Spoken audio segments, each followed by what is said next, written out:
என்ன மக்களே, இன்னைக்கான எபிசோடு எப்படி இருந்துச்சு? விக்ரமுக்காகவே இன்னைக்கான எபிசோடு முழுக்க முழுக்க விஜய் சேதுபதி சொம்பு தூக்குன மாதிரியே இருந்துச்சு அப்படிங்கிற மாதிரி தான் எனக்கெல்லாம் தோணுச்சு. ஆமாங்க, பிக் பாஸ் வீட்டுக்குள்ள 1000 பிரச்சனை நடந்திருக்குது. எதை பத்தியும் பேசல. ஒரு பக்கெட்டை வச்சு இன்னைக்கான எபிசோடு முழுக்க நடத்தி நம்ம கழுத்து அறுத்துட்டு இருக்காரு விஜய் சேதுபதி. சரியா, விக்ரம் நல்லவன் தான், நாங்களும் ஒத்துக்கிறோம் அப்படின்னு சொன்னாதான் விடுவாரு போல. அந்த அளவு வச்சு செஞ்சுட்டாரு. சரிங்க, இந்த இடத்துல ரம்யா வியானா இவங்க 2 பேரும் தப்பாவே இருக்கட்டுமே, அதுக்காக ஒரு எபிசோடு முழுக்க முழுக்க அவங்கள வச்சு செய்வியாயா அப்படிங்கிற மாதிரி தான் இருந்துச்சு. ஆமாங்க, அவங்க அந்த அளவு பெரிய தவறு எதுவுமே பண்ணலையே. இந்த பிரச்சனையை பொறுத்தவரை பாரு ஒரு செம கேம் ஆடி இருக்காங்க. அதுல இவங்க 2 பேருமே பலியாடு ஆயிருக்காங்க. என்னமோ அவங்க 2 பேரும் கொலை குத்தம் பண்ண மாதிரி நிக்க வச்சு கிளி கிளின்னு கிழிக்கிறீங்க. சரி சார், இதை விட பிக் பாஸ் வீட்டுக்குள்ள கேவலமா நடந்துகிட்டவங்க எல்லாம் இன்னும் சூப்பரா விளையாண்டுட்டு இருக்காங்களே. ஆமா, உங்க தயவால தான். சாண்ட்ராவா இருக்கட்டும், பிரஜனா இருக்கட்டும், அவங்க விளையாடாத கேவலமான விளையாட்டா? எஃப்ஜே பொறுக்கிய பொறுத்தவரை வந்த நாள்ல இருந்து இன்னைக்கு வரைக்கும் கேவலமான ஆட்டத்தை தான் ஆடிட்டு இருக்கான். ரவுடி மாதிரியும் பொறுக்கி மாதிரியும் பல வேலைகளை பண்ணிட்டு இருக்கானே. அவனுக்கு எதிராக இந்த அளவு நீங்க கோவப்பட்டு பேசினதே கிடையாது. அதே மாதிரியே ஆபாச நாயகி பலூனக்காவை பொறுத்தவரை ஆண்களை பகடக்காயா பயன்படுத்தி ஒரு கேவலமான கேம் ஆடிட்டு இருக்காங்களே. அவங்களுக்கு எதிராக நீங்க வாயே திறக்க மாட்டீங்களே. அதே மாதிரி தான் உங்க நண்பன் விக்கல்ஸ் விக்ரம். உண்மையாவே விக்கல்ஸுக்கும் உங்களுக்கும் அப்படி என்ன உறவு இருக்குது அப்படிங்கிறது தெரியல. அவனை காப்பாற்றணும், அவன் பேரு கெட்டு போயிடக்கூடாது அப்படிங்கிறதுக்காகவே கிட்டத்தட்ட 50 நிமிஷம் ஒரு பக்கெட் அழுக்கு துணி இதை வச்சு எங்க கழுத்தை இருக்கிறியா அப்படிங்கிற மாதிரி தான் இருந்துச்சு. ஆமாங்க, இன்னைக்கான எபிசோட பொறுத்தவரை ரொம்பவே ஒஸ்டான எபிசோட் அப்படின்னே சொல்லலாம். விஜய் சேதுபதியை பொறுத்தவரை பொறுக்கிகளையும் கேவலமா விளையாடுறவங்களையும் காப்பாற்றணும் அப்படிங்கிறதுக்காக பலியாடுகளா ரம்யா வியானாவை பயன்படுத்தினாங்க அப்படிங்கிறது தான் என்னோட கருத்து. என்னதான் இருந்தாலும் இன்னைக்கான எபிசோட பொறுத்தவரை என்னெல்லாம் நடந்துச்சு அப்படிங்கிறத டீட்டெயிலாவே பார்த்துலாம். வீடியோக்குள்ள போறதுக்கு முன்னாடி நம்ம சேனலுக்கு நீங்க புதுசா இருந்தீங்க அப்படின்னா மறக்காம சப்ஸ்கிரைப் பண்ணிருங்க. வாங்க வீடியோக்குள்ள போலாம். அதாவது இந்த வாரத்தை பொறுத்தவரை வியானா விக்கல்ஸ் விக்ரம போட்டு போலன்னு பொழந்துட்டாங்க. அதாவது விக்ரம் காமெடி எல்லாம் கிடையாது, அவன் சரியான வில்லன். அவனை பொறுத்தவரை காமெடி அப்படிங்கிற போர்வையில ஒளிஞ்சுக்கிட்டு மத்தவங்களை மார்க் பண்றது, இரிட்டேட் பண்றது, ப்ரொவோக் பண்றது, இந்த மாதிரி கேவலமான வேலைகளை தான் பார்த்துக்கிட்டு அப்படிங்கறத பல இடங்கள்ல பதிவு பண்ணிட்டே இருந்தாங்க. ஒரு கட்டத்துல விக்கல்ஸ் விக்ரம பொறுத்தவரை நான் அப்படி என்ன பண்ணேன், யார் அசிங்கப்படுத்தினா அப்படிங்கிற மாதிரி கேள்வி கேட்டுக்கிட்டே இருந்தாரு. வியானா நடந்து முடிஞ்ச ஜமீன்தார் டாஸ்க்ல நீங்க என்னோட ட்ரெஸ்ஸை வெளியே கொண்டு வந்து வச்சீங்கல்ல, அந்த நேரம் வேற ஒரு ஆள் கமெண்ட் பாஸ் பண்ணாங்கல்ல, நீங்க எதுக்காக கேட்கல அப்படிங்கிற ஒரு வார்த்தையை சொல்லிட்டாங்க. இதையே பிடிச்சுக்கிட்டு 2 நாளா விக்ரம் கதறிக்கிட்டே இருந்தான். அதுக்கப்புறம் விக்ரம பொறுத்தவரை வியானா நீ என்கிட்ட மன்னிப்பு கேட்டே ஆகணும் அப்படிங்கிற மாதிரி வியானா கிட்ட ஆர்குமெண்ட் பண்ணிட்டு இருக்கான். இதை தான் இன்னைக்கான எபிசோட்ல கிட்டத்தட்ட 1/2 மணி நேரம் காட்டுறாங்க. அதுலயும் இதுவரை எந்த சீசன்லயுமே நடக்காத மாதிரி ஸ்டேஜ்ல நின்று விஜய் சேதுபதி இதை பார்த்துக்கிட்டு இருக்காரு ஆடியன்ஸ் முன்னிலையில. இதெல்லாம் எந்த சீசன்லயுமே நடந்தது இல்லையா? வக்கரம் பிடிச்ச விக்ரம காப்பாத்துறதுக்காக எதுக்கியா இந்த அளவு முட்டு கொடுக்குறா அப்படிங்கிற மாதிரி தான் இருந்துச்சு. ஆமாங்க, இதெல்லாம் அவ்வளவு பெரிய பிரச்சனையே கிடையாது. இந்த விக்ரமா இருக்கட்டும், கனியா இருக்கட்டும், அரோராவா இருக்கட்டும், இவங்க 3 பேரும் தனியா உட்கார்ந்து எவ்வளவு கேவலமான விஷயங்களை பத்தி பேசுறாங்க, யார் யாரை எப்படி டார்கெட் பண்ணும் அப்படிங்கறத பேசுறாங்க. இந்த வார வீக்கெண்ட்ல ரம்யா வச்சு செஞ்சிடணும் அப்படிங்கிற மாதிரிலாம் பேசிட்டு இருக்காங்க. இது எதையுமே காட்டல. ஆனா இந்த இடத்துல விக்ரம் தனக்கு நீதி கேட்கிறாரு அப்படிங்கிற மாதிரி இதை மட்டுமே முழுசா போட்டு காட்டுறாங்க. அந்த இடத்துல வியானா என்ன பொறுத்தவரை நான் தப்பாலாம் தெரியல, நான் மன்னிப்பு கேட்க முடியாது அப்படிங்கிற சொல்றாங்க. இருந்தாலும் விக்ரம பொறுத்தவரை என்னோட பேரு கெட்டு போயிருக்கும், நீ மன்னிப்பு கேட்டே ஆகணும் அப்படிங்கிற மாதிரி தர்க்கம் பண்ணிட்டு இருக்காரு. அந்த இடத்துல பாரு இதெல்லாம் ஒரு கேம் பிளே தான், நெக்லஸ் எடுக்கணும் அப்படிங்கிறதுக்காக ஒன்னு அந்த இடத்துல இருந்து எலும்பு வைக்கணும் அப்படிங்கிறதுக்காக தான் நாங்க எல்லாருமே சேர்ந்து ஒரு பிளான் பண்ணி இந்த வேலையை பண்ணோம் அப்படிங்கிற மாதிரி சொல்லிடுறாங்க. உடனே அந்த இடத்துல இருக்கிற கனியா இருக்கட்டும், சுபிக்ஷாவா இருக்கட்டும், விக்ரமா இருக்கட்டும், நீதி ஜெயிச்சிருச்சு பாத்தியா, உண்மை எல்லாம் வெளியே வருது, ரம்யாவுக்கும் வியானாவுக்கும் தெரிஞ்சுதான் இதெல்லாம் நடந்துச்சா அப்படிங்கிற மாதிரி ஆச்சா பூச்சா அப்படிங்கிற மாதிரி பல கலவரங்கள் போகுது. எப்பா இதெல்லாம் உங்களுக்கு ஓவரா இல்லையாப்பா? பார்வை பொறுத்தவரை நான் ஒரு கேம் பிளே பண்ண போறேன் அப்படிங்கறத ரம்யா கிட்டையும் வியானா கிட்டையும் சொல்லியிருக்காங்க. அவங்க பாத்ரூம் இன்சார்ஜா இருக்கிறதுனால பாத்ரூம்குள்ள ஒரு டப்பா இருக்குது, அந்த டப்பாக்குள்ள சில பொருட்கள் இருக்குது, அதை எடுக்க வச்சு ஒரு பிரச்சனை கிளப்ப போறேன் அப்படிங்கிற மாதிரி தான் சொல்லியிருக்காங்க. வாளி இருக்குனியோ, வாளிக்குள்ள துணி இருக்குனியோ பார்வதி தெளிவாலாம் சொல்லல. இருந்தாலும் பாரு இப்படி சொன்ன உடனே தலையா இருக்கிற ரம்யா இப்படி பண்ணலாம், இதெல்லாம் ரொம்ப தப்பு, கேமுக்காக தன்னோட பதவியை பயன்படுத்திட்டா அப்படிங்கிற மாதிரி ஒரு மிகப்பெரிய பிரச்சனை கிரியேட் ஆகுது. எல்லாருமே சேர்ந்து ரம்யாவை போட்டு பொழக்கிறாங்க. கனியெல்லாம் கொஞ்சம் ஓவரா தான் ஆடிக்கிட்டு இருக்காங்க. அதாவது கனியை பொறுத்தவரை உங்க கூட நான் பேச மாட்டேன்னு சொன்னதுல இருந்து ரம்யா மேல பல இடங்கள்ல வன்மங்களை கொட்டுறதை பார்க்க முடியுது. இந்த இடத்துல அந்த வன்மத்தை மொத்தமா கொட்டுறாங்க கனி. இன்னொரு சைட் பார்த்தோம் அப்படின்னா சுபிக்ஷாவை பொறுத்தவரை எங்க அண்ணனுக்கு எதிராக நீங்க எல்லாரும் எப்படி சதி பண்ணலாம் அப்படிங்கிற மாதிரி பாரு, வியானா, ரம்யா எல்லாரையும் போட்டு பொழந்து இருக்காங்க. சூப்பரா இருந்துச்சு. அதாவது ஒட்டுமொத்த வீடுமே விக்ரமுக்கு சொம்பு தூக்குறத பார்க்கும்போது வேற லெவல்ல இருந்துச்சு அப்படின்னே சொல்லலாம். ஒரு கட்டத்துல ரம்யா பொறுத்தவரை சரிப்பா நான் தெரிஞ்சுதான் பண்ணேன், என் மேலதான் தப்பு, விட்டுறீங்களா அப்படிங்கிற மாதிரி சொல்லிட்டு போறாங்க. போயிட்டு கார்டன் ஏரியால உட்காந்து அழுதுகிட்டு இருக்காங்க. எல்லாத்தையும் பிளான் பண்ணி பண்ண பாரு சூப்பரா, எதுவுமே தெரியாம பலியாடான நான் கெட்டவளா அப்படிங்கிற மாதிரி உட்கார்ந்து ஃபீல் பண்ணி அழுதுகிட்டு இருக்காங்க. அதுக்கப்புறமா எல்லாருமே சேர்ந்து வியானாவை டார்கெட் பண்றாங்க. வியானாவுமே எப்பா நான் தான்ப்பா தப்பு போறேன்பா அப்படிங்கிற மாதிரி அவங்களும் அழுதுட்டு கிளம்பிடுறாங்க. அதுக்கப்புறமா ரம்யா போறதோட கெட்ட வார்த்தை போடலாம் பேசிட்டு இருக்காங்க. இது எல்லாத்தையுமே இந்த மாமா டிவி டெலிகாஸ்ட் பண்றாங்க. அதுவும் ஆடியன்ஸ் முன்னாடி நின்று விஜய் சேதுபதி பிளாஸ்மா டிவில பாத்துக்கிட்டு இருக்காரு. இதெல்லாம் உங்களுக்கு கேவலமா இல்லையாடா? உங்களை பொறுத்தவரை ஒரு ஆளை அசிங்கப்படுத்துறதுக்கு ஒரு அளவு இல்லையா அப்படிங்கிற மாதிரி இருந்துச்சு. ஆமாங்க, ரம்யா பண்ணதோ இல்லைன்னா வியானா பண்ணதோ அந்த அளவு கேவலமான விஷயம் எல்லாம் கிடையாது. அதை விட கேவலமா பிக் பாஸ் வீட்டுக்குள்ள பல விஷயங்கள் நடந்திருக்குது. கமர்தீன் பாரு இவங்க ரெண்டு பேரும் பேசினதா இருக்கட்டும், அதே மாதிரி அரோரா துஷார் இவங்க ரெண்டு பேரும் நடந்துகிட்ட விதமா இருக்கட்டும், எஃப்ஜே பொறுக்கிய போறதுல கனியை கட்டி பிடிக்கிறதா இருக்கட்டும், அதே மாதிரி எஃப்ஜே பொறுக்கி அரோரா கிட்ட நடந்துக்கிறதா இருக்கட்டும், எஃப்ஜே பொறுக்கி வியானா கிட்ட நடந்துக்கிறதா இருக்கட்டும், எஃப்ஜே பொறுக்கி வந்து ரம்யா கிட்ட நடந்துக்கிறதா இருக்கட்டும், இது எல்லாமே கேவலத்தின் உச்சகட்டம் தானே. இதையும் வீக்கெண்ட்ல போட்டு காட்டுங்க. அது என்னடா புரியலையடா? ஆபாச கண்டன் எல்லாம் போட்டு பழக்க மாட்டேங்க. ஒன்னும் இல்லாத உப்புக்கு சப்பு பெறாத ஒரு விஷயத்தை இவ்வளவு பெருசா பூதாகாரமா வெடிக்க வைக்கிறீங்களே அப்படிங்கிற மாதிரி தான் எனக்கெல்லாம் தெரிஞ்சு. என்னதான் இருந்தாலும் இந்த இடத்துல விக்ரம பொறுத்தவரை நீதி ஜெயிச்சிருச்சு, நியாயம் கிடைச்சிருச்சு அப்படிங்கிற மாதிரி ஓவரா சீனை கிரியேட் பண்றான். அதே நேரத்தில் பாரு கிட்ட என்ன சொல்றான் அப்படின்னு பார்த்தோம்னா, பாரு என்னதான் இருந்தாலும் உன்னோட கேம் பிளே வேற லெவல், நீ வேற மாதிரி கேமை கொண்டு போகணும்னு நினைச்சிருக்க, அது வேற மாதிரி போயிருச்சு அப்படிங்கிற மாதிரி பாருவை பாராட்டுறாரு. எனக்கு புரியல. இந்த பிரச்சனைக்கு எல்லாத்துக்கும் காரணம் பாரு அப்படிங்கறத அவங்களே ஒத்துக்கிறாங்க. பலியாடான ரெண்டு பேரையும் நீங்க போட்டு பொழக்கிறீங்க. அதே நேரத்துல இது எல்லாத்தையும் செஞ்ச பாருவோட கேம் பிளே சூப்பர் அப்படிங்கிற பாராட்டுறீங்க. வேற லெவல்ரா அப்படிங்கிற மாதிரி இருந்துச்சு. உண்மையாவே நானும் அதான் சொல்றேன். பார்வை பொறுத்தவரை முதல் நாள்ல இருந்து இன்னைக்கு வரைக்கும் கேம் ஆடிட்டு இருக்காங்க. அது பாசிட்டிவா இருக்கட்டும், நெகட்டிவா இருக்கட்டும், தப்பா இருக்கட்டும், சரியா இருக்கட்டும், ஏதோ ஒரு வகையில அவங்க கேம் ஆடிட்டு தான் இருக்கிறாங்க. இருந்தாலும் இந்த இடத்துல ரம்யா வியானா இந்த ரெண்டு பேரையும் அசிங்கப்படுத்தணும் அப்படிங்கிறதுக்காகவே அரை மணி நேரம் வெள்ளிக்கிழமை நிகழ்வுல போட்டு காட்டுனது கேவலமா இருந்துச்சு அப்படிங்கிறது மட்டும்தான் என்னோட கருத்து. அதுக்கப்புறமா விஜய் சேதுபதியோட எபிசோட் ஸ்டார்ட் ஆகுது. வந்த உடனே என்ன சொல்றாரு அப்படின்னு பார்த்தோம்னா, என்னப்பா துணியை வச்சு இவ்வளவு பெரிய பிரச்சனையை கிரியேட் பண்ணிட்டீங்களே, சரி அதை பத்தி பேசுறதுக்கு முன்னாடி ஆதிரை வெல்கம் பேக் அப்படிங்கிற மாதிரி ஆதிரைக்கு ஒரு வார்த்தை சொல்றாரு. அதுக்கப்புறமா விஜய் சேதுபதி பொறுத்தவரை உங்களுக்கு ஒரு டாஸ்க் கொடுக்குறோம், ஒரு கேரக்டர் கொடுக்குறோம், நெக்லஸ் எல்லாம் கொடுத்து விளையாட சொன்னா உங்களை பொறுத்தவரை ஒரு பக்கெட்டை வச்சு விளையாண்டுட்டு இருக்கீங்களாடா அப்படிங்கிற மாதிரி ஸ்டார்ட் பண்றாரு. சார் அந்த பக்கெட்டை வச்சு தானே சார் இப்போ முதல் அரை மணி நேரத்தை நீங்களே ஓட்டிருக்கீங்க, நீங்க இதை பத்தி பேசலாமா அப்படிங்கிற மாதிரி தான் இருந்துச்சு. இருந்தாலும் இந்த இடத்துல என்னப்பா பிக் பாஸ் எல்லாம் மதிக்கவே மாட்டீங்களா, என்ன பாரு பிக் பாஸ் பேசிட்டு இருக்கும்போது நீ சண்டை போட்டுட்டு இருக்கிற, உனக்கு உன்னோட தன்மானம் தான் முக்கியமா அப்படிங்கிற மாதிரி சில கேள்விகள் எல்லாம் கேட்டுட்டு இந்த இடத்துலயும் விக்ரம் பேசினதெல்லாம் தப்பே இல்ல அப்படிங்கிற மாதிரி விக்ரமுக்கு ஒரு முட்டு கொடுக்குறாரு. அதாவது நீங்க பிக் பாஸை கூட மதிக்க மாட்டீங்க, அதே நேரத்தில் உங்களை யாராவது சின்ன வார்த்தைகள் சொல்லிட்டு உங்களுக்கு அவ்வளவு கோவம் வருது அப்படிங்கிற மாதிரி விக்ரம் வந்து எல்லாரும் போய் சாங்கடான்னு சொன்னாமல அந்த வார்த்தையை நார்மலைஸ் பண்றாரு.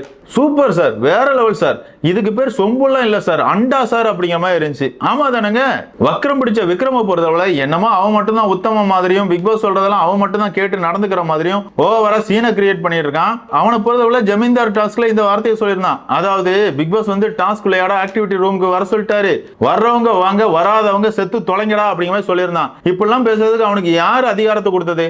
பிக் பாஸ் திட்டலாங்க. இவன் யாருங்க? இவனை பொறுத்தவரை காமெடியன் அப்படிங்கிற பேர்ல கேவலமா கேம் ஆடிட்டு இருக்கான். இவன் பிக் பாஸ் வீட்ல இருக்கிற எல்லாரும் சாங்கடா அப்படிங்கிற ஒரு வார்த்தையை சொல்றான். அது சரிதான், அதெல்லாம் பெரிய விஷயமே கிடையாது, சின்ன விஷயம் அப்படிங்கிற மாதிரி விஜய் சேதுபதி முட்டு கொடுத்துட்டு போறாரு. சூப்பர் சார், வேற லெவல் சார். இந்த குட்டிச்சாத்தான் சுபிக்ஷா ஒரு வார்த்தை சொன்னாங்களே, சனியம் பிடிச்ச நாய்களா அப்படிங்கிற மாதிரி, அதுவும் நார்மல் தானே சார், அதுவும் சின்ன வார்த்தை தானே சார். உங்களை பொறுத்தவரை எல்லாமே சின்ன வார்த்தை தான் சார். உங்களுக்கு என்ன சார், ஒரு எபிசோட ஹோஸ்ட் பண்றதுக்கு 50 லட்சம் ரூபாய் சம்பளம் வாங்குறீங்க, உங்களை எவன் காரி துப்புனா உங்களுக்கு என்ன? உங்களை பொறுத்தவரை மக்களின் செல்வன்லாம் கிடையாது, பணத்துக்காக மக்களை முட்டாளாக்குற செல்வன் அப்படின்னே சொல்லலாம். சரி, என்னதான் இருந்தாலும் இவரை பொறுத்தவரை அந்த பக்கெட் பிரச்சனை பத்தி தான் பேசுறாரு. அதாவது இந்த பிரச்சனையை பத்தி யாருப்பா தெளிவா சொல்றீங்க அப்படிங்கிற மாதிரி பார்வையிட்டா கேட்கிறாரு. பார்வை பொறுத்தவரை சார் என்னை பொறுத்தவரை கேமுக்காக தான் பண்ணேன், அது என்னோட ஸ்ட்ராட்டஜியா தான் இருந்துச்சு. அதாவது விக்ரம பொறுத்தவரை நெக்லஸுக்கு பாதுகாப்பா பக்கத்திலே உட்கார்ந்துருந்தான், அவனை எழுப்பணும் அப்படிங்கறதுக்காக நான் ஒரு பிளான் போட்டேன். அந்த பிளானை ரம்யா கிட்டையும் வியானா கிட்டையும் சொல்லி தான் இதெல்லாம் பண்ணினேன் அப்படிங்கிற மாதிரி பாரு சொல்றாங்க.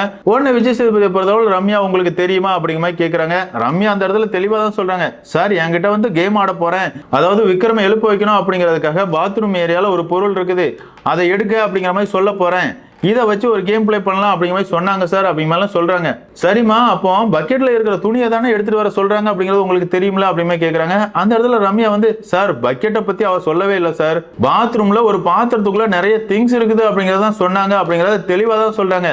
இருந்தாலும் அந்த இடத்துல விஜய் சேதுபதியை பொறுத்தவரை உங்களுக்கு தெரியுமா ரம்யா அப்படிங்கறத திரும்ப திரும்ப கேட்கிறாரு. அந்த இடத்துல ரம்யா வந்து உண்மையாவே எனக்கு தெரியாது சார் அப்படிங்கிற மாதிரி சொல்லி ஃபீல் பண்ணி அழுறாங்க. விஜய் சேதுபதியை பொறுத்தவரை பாரு தான் தெளிவா சொல்றாங்களே, நான் ஒரு கேம் பிளே பண்ண போறேன் அப்படின்னு சொல்லிட்டு தானே கேம் பிளே பண்ணிருக்காங்க, இது எப்படி தெரியலன்னு சொல்றீங்க அப்படிங்கிற மாதிரி திரும்ப திரும்ப கேட்கிறாரு. அது மட்டும் இல்லாம அந்த இடத்துல இன்னொன்னு சொல்றாரு, ஏமா நீங்க அப்செட்டா இருக்கீங்க அப்படிங்கறதுக்காக என்கிட்ட இப்படிலாம் பேசக்கூடாது, அப்படிலாம் பேசுறதா இருந்தா வெளியே போறதா வெளியே போயிருங்க அப்படிங்கிற மாதிரி சொல்லிட்டு பேசுறாரு. அந்த இடத்துல ரம்யா போறதுல, சார் பிக் பாஸ் வீட்டுக்குள்ள இருக்கிற எல்லாருமே நான் தெரிஞ்சுதான் பண்ணேன், வேணும்னு தான் பண்ணேன் அப்படிங்கிற மாதிரி என் மேல பழி போடுறாங்க, நீங்களுமே அதை தான் சொல்றீங்க, எனக்கு இந்த பிக் பாஸ் வீட்டுல இருக்கிறதுக்கு விருப்பமே இல்ல, நான் வேணா வெளியே போயிடுறேன், வீட்டுக்கு போறேன் அப்படிங்கிற சொல்றாங்க. உடனே விஜய் சேதுபதி வந்து, போறீங்கன்னா போங்கம்மா, உங்களை யாருமே தடுக்கல, கிளம்புறதுனா கிளம்புங்க அப்படிங்கிற சொல்லிடுறாரு. சொல்றது மட்டும் இல்லாம மெயின் கேட்டை ஓபன் பண்ணவும் வச்சிடறாரு. ரம்யாவை பொறுத்தவரை போறதுக்கு தயாரா தான் இருக்கிறாங்க. அந்த இடத்துல சாண்ட்ராவா இருக்கட்டும், பிரஜனா இருக்கட்டும், திவ்யாவா இருக்கட்டும், ஏமா கொஞ்சம் யோசிச்சு முடிவு பண்ணு, என்னதான் இருந்தாலும் நீ விஜய் சேதுபதி முன்னாடி இப்படி பேசிருக்க கூடாது, நீ எதுக்காக பிக் பாஸ் வீட்டுக்குள்ள வந்த, கேம் ஆட தானே வந்த, அப்படி இருக்கும்போது நீ வெளியே போயிடாத, மன்னிப்பு கேட்டுட்டு திரும்பவும் உள்ள இரு அப்படிங்கிற மாதிரி எல்லாருமே சேர்ந்து அட்வைஸ் பண்றாங்க. ரம்யாவுமே பிக் பாஸ் கிட்ட மன்னிப்பு கேட்கறாங்க. எல்லாருமே என் மேல பழி போட்டதுனால கோவத்தில் நான் அப்படி சொல்லிட்டேன், நான் வந்து பிக் பாஸ் டைம் மன்னிப்பு கேட்கிறேன், விஜய் சேதுபதி சார்ட்டையும் மன்னிப்பு கேட்கிறேன், நான் இந்த பிக் பாஸ் வீட்டுக்குள்ள இருக்கிறேன் அப்படிங்கிற மாதிரி ரம்யா வந்து கேமரா பார்த்து மன்னிப்பு கேட்கறாங்க. திரும்பவும் Vijay Sethupathi sir episode start ஆகுது. திரும்பவும் விஜய் சேதுபதி பொறுத்தவரை, ரம்யா உங்களுக்கு தெரிஞ்சுதானே எல்லாமே பண்ணிருக்காங்க அப்படிங்கிற மாதிரி திரும்ப திரும்ப கேட்கிறாரு. ரம்யா அழுதுகிட்டு இருக்காங்க. விஜய் சேதுபதி பொறுத்தவரை, அழுறவங்க கிட்ட நான் திரும்ப திரும்ப கொஸ்டின்லாம் கேட்க முடியாது, ரம்யா நீங்க உட்கார்ந்துருங்க, ஒண்ணுமே தெரியாத குழந்தைய வச்சு இப்படி ஒரு கேம் ஆடி இருக்கீங்களே அப்படிங்கிற மாதிரி ரம்யா எல்லாத்தையும் தெரிஞ்சுதான் பண்றாங்க, இப்ப நடிக்கிறாங்க அப்படிங்கிற மாதிரி ஒரு இமேஜ ரம்யா மேல தூக்கி போட்டுட்டு அதுக்கப்புறமா வியானாவை டார்கெட் பண்ண தொடங்குறாரு. என்ன வியானா, பாரு சொல்லிட்டு தானே பண்ணிருக்காங்க, அது மட்டும் இல்லாம நீங்களும் ரம்யாவும் இருக்கும் போதானே பாரு இந்த வார்த்தையை சொல்லியிருக்காங்க, அப்படி இருக்கும்போது வாலியை எடுத்துட்டு வந்ததுக்கு நீங்க விக்ரம் கிட்ட கோவப்படணுமா, வேற யாருக்கிட்ட கோவப்படணும் அப்படிங்கிற மாதிரி கேட்கிறாரு. அந்த இடத்துல வியானாவும் ஒத்துக்கிறாங்க. சரி சார், நான் பண்ணது தப்பு தான் சார், என்ன பொறுத்தவரை ரம்யா கிட்ட முதல்ல கேட்டுக்கணும், ரெண்டாவது பாரு கிட்ட கேட்டிருக்கணும், விக்ரம் கிட்ட கேட்டிருக்கவே கூடாது அப்படிங்கிற மாதிரி அவங்களும் மன்னிப்பு கேட்டுறாங்க. அதாவது இதுதான் விஜய் சேதுபதி சாரோட எண்ணமே. ஒன்னும் இல்லாத உப்புக்கு பெறாத பிரச்சனையை இவ்வளவு நீட்டி முழங்கி வியானா ரம்யா இந்த ரெண்டு பேரும் தான் தப்பு, விக்ரம் மேல எந்த தப்புமே இல்ல அப்படிங்கறத நிரூபிக்கணும் அப்படிங்கறதுக்காக தான் நம்மள முட்டாளாக்கி 50 நிமிஷம் எபிசோட பார்க்க வச்சிருக்காரு அப்படின்னு சொல்லலாம். சரி சார், விக்ரம் என்ன பச்சை குழந்தையா, வாயில விரல் வச்சா கூட கடிக்க தெரியாத குழந்தையா சார், அவன் எரும மாடு மாதிரி வளர்ந்துருக்காம்ல, என்னதான் தலை சொல்லட்டுமே, பாத்ரூம்ல போய் வாளி எடுத்துட்டு வராமல, அதுல லேடிஸ் துணி இருக்குதா இல்லனா வேற ஏதாவது திங்ஸ் இருக்குதா அப்படிங்கறது அவனுக்கு பார்த்தாலே தெரியாதா, என்னமோ அவன் வந்து பச்சை குழந்தை மாதிரியும் ரம்யா சொல்லிட்டாங்க, தலை சொல்லிட்டாங்க, அதனால அவர் செஞ்சாரு, எல்லாருமே எதுக்காக நீங்க விக்ரம குறை சொல்றீங்க அப்படிங்கிற மாதிரி ரொம்ப கேவலமா இருக்கு சார் நீங்க பேசுறதெல்லாம். ஆமா தானங்க, என்னமோ இந்த சீசனே விக்ரமால தான் நடக்குது, அவன் மட்டும் தான் என்டர்டெயின் பண்றான், அவன் மட்டும் தான் தெளிவா இருக்கான், அவன் மட்டும் தான் புத்திசாலி அப்படிங்கிற மாதிரி எல்லா இடத்துலயும் பேசிட்டு இருக்கான். ஒரு பக்கெட்டுக்குள்ள ஒரு பொண்ணோட துணி இருக்குது, அதை எடுத்துட்டு வந்து நடு வீட்டுல வைக்கிறமே அப்படிங்கிற ஒரு அறிவு கூட இல்லாம ஒரு கேவலமான வேலையை பார்த்திருக்கான். அவனுக்கு முட்டு கொடுத்துட்டு நீங்க எங்களை முட்டாளாக்கிட்டீங்களா அப்படிங்கிற மாதிரி தான் பாக்குற எனக்கு ஃபீல் ஆச்சு அப்படின்னே சொல்லுவேன். இப்படி வியானா ரம்யா இந்த ரெண்டு பேரையும் போட்டு பொழந்ததுக்கு அப்புறமா பார்வ பாராட்ட வேற செய்யறாரு. அதாவது எப்படினாலும் நெக்லஸ் திருடணும் அப்படின்னா இப்பெல்லாம் ஒரு கேம் பிளே பண்ணி தான் ஆகணும். பார்வ பொறுத்தவரை அந்த கேம் பிளே பண்ணாங்க, நீங்க வந்து அதை எதுக்கு பண்ண மாட்டேங்க, வாரம் வாரம் உங்ககிட்ட அதை அட்வைஸ் தானே கொடுத்துட்டு இருக்கேன், கேமா புரிஞ்சுக்கிட்டு விளையாடுங்க, கேமை புரிஞ்சுக்காம நீங்க விளையாடுறீங்க. பார்வை பொறுத்தவரை கேமை புரிஞ்சுக்கிட்டு விளையாடுறா, விக்ரம நெக்லஸ் பக்கத்துல இருந்து போக வைக்கணும் அப்படிங்கிறது தான் பார்வோட மெயின் திட்டம். அவ தெரிஞ்சு விளையாடுறா, நீங்க எல்லாருமே தெரியாம விளையாடுறீங்க அப்படிங்கிற மாதிரி இந்த இடத்துல பார்வை பாராட்டுற மாதிரி பாராட்டுறாரு. பாராட்டாம எப்படிங்க இருக்க முடியும், போன வாரமே பார்வை பாராட்டல அப்படிங்கறதுக்காக விஜய் சேதுபதி எல்லாரும் போட்டு பொழந்தாங்க. அப்படி இருக்கும்போது திரும்ப திரும்ப பாரு கிட்ட மோதி நான் அசிங்க பண்ணுமா அப்படிங்கிற மாதிரி பாரு கிட்ட அடிபடிஞ்சிட்டாரு விஜய் சேதுபதி அப்படின்னே சொல்லலாம். இப்படி பார்வை பாராட்டினதுக்கு அப்புறமா ஒரு பிரேக் எடுத்துட்டு போறாரு. பிரேக் முடிஞ்சு வர்ற அவர்கிட்ட ஆடியன்ஸ் வந்து ஒரு கேள்வி கேட்கறாங்க.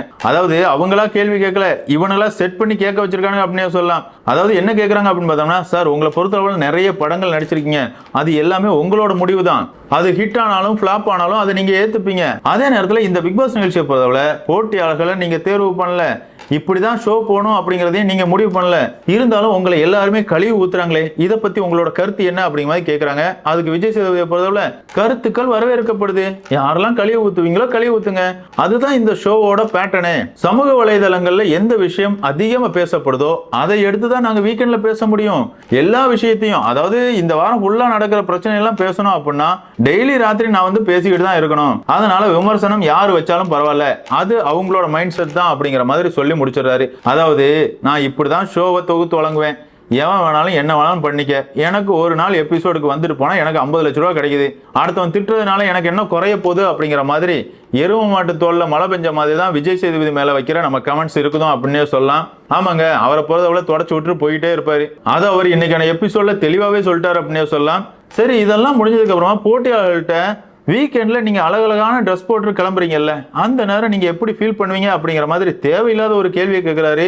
அதுக்கு கமர்தீனை பொறுத்தவரை சார் மாப்பிள்ள மாதிரி ஃபீல் பண்றேன் சார் அப்படிங்கிற மாதிரி சொல்றாரு. அந்த இடத்துல விஜய் சேதுபதி வந்து ஐயா நீ வந்து மாப்பிள்ள மாதிரி தானே சுத்திக்கிட்டு இருக்க அப்படிங்கிற மாதிரி அவரும் கேலி கிண்டல் பண்றாரு. அந்த இடத்துல பாரு வந்து வெக்கப்பட்டு சிரிக்கிறாங்க. அரோராவை பொறுத்தவரை கோவமா முறைக்கிறாங்க. இதை பார்த்த விஜய் சேதுபதியை பொறுத்தவரை சிரிக்கிறாரு.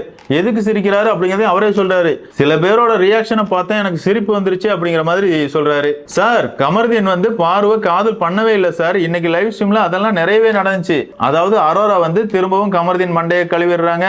கமர்தீனை பொறுத்தவரை பாரு நீ எனக்கு தேவையே இல்லை, எனக்கு அரோரா தான் தேவை அப்படிங்கறதெல்லாம் சொல்லிட்டாரு. மறுபடியும் எதுக்கு சார் வீக்கெண்ட் எபிசோட்ல மட்டும் கமர்தீன் வந்து பார்வை காதல் பண்றாரு அப்படிங்கிற மாதிரி ஒரு தவறான பின்பத்தை கிரியேட் பண்றீங்க.